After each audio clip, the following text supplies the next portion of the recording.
Welcome Bangalore to Salem. இன்றைக்கி சிம்பிளாக ஒரு ஸ்நாக்ஸ் பண்ணியிருக்கேங்க. இன்றைக்கி ஆடி கிருத்திகை, அப்படியே கோயிலுக்கும் இன்றைக்கி போயிட்டு வந்தேன். என் சேனலுக்கு அப்படியே சப்ஸ்கிரைப் பண்ணிவிட்டு லைக் கொடுங்க. தேங்க்யூ. எங்கள் ஊர்லேயே இருக்கிற முருகன் கோயிலுக்கு தாங்க இன்றைக்கி நான் போய் சாமி கும்பிட்டுட்டு வந்தேன். பெரும்பாலும் நான் சேலம் போய் தான் போவேன் முருகன் கோயிலுக்கு. எப்போயாவது ஒரு தடவை இந்த ஊர் கோயிலுக்கு கும்பிடுவேன். பாருங்கள் ஸ்நாக்ஸ் எப்படி செஞ்சுருக்கேன்னு. இப்படி வட்ட வட்டமாக கட் பண்ணிவிட்டு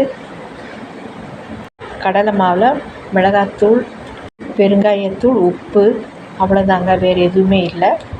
வெங்காயத்தை அதில் துவைச்சி நம்ம இதில் போட்டுக்கலாம். ரொம்ப நல்லா இருக்கும். கடைங்களில் இது மாதிரி தான் விற்பாங்க. பிறகு இது கொஞ்சம் செஞ்சுட்டு நான் அப்படியே அந்த ரிங்கு மாதிரி அதை கட் பண்ணிட்டேங்க. கட் பண்ணிவிட்டு அப்படியே முறுமுறுன்னு இது ஒரு மாதிரி செஞ்சுருக்கேன். இது நல்லா முறுமுறுப்பாக நல்லா இருக்கும். அது முதல்ல செஞ்சது முழுசாக இருக்கும். இது பிரித்து நான் பண்ணியிருக்கேன். பிறகு கற்பூரவள்ளி இலை ஒரு 3 இலையும் பறித்து அதையும் நான் துவைச்சி ஒரு பஜ்ஜி பண்ணிட்டேன். ஒரு டீ டைமில் இது சாப்பிட்டா ரொம்ப நல்லா இருக்கும்.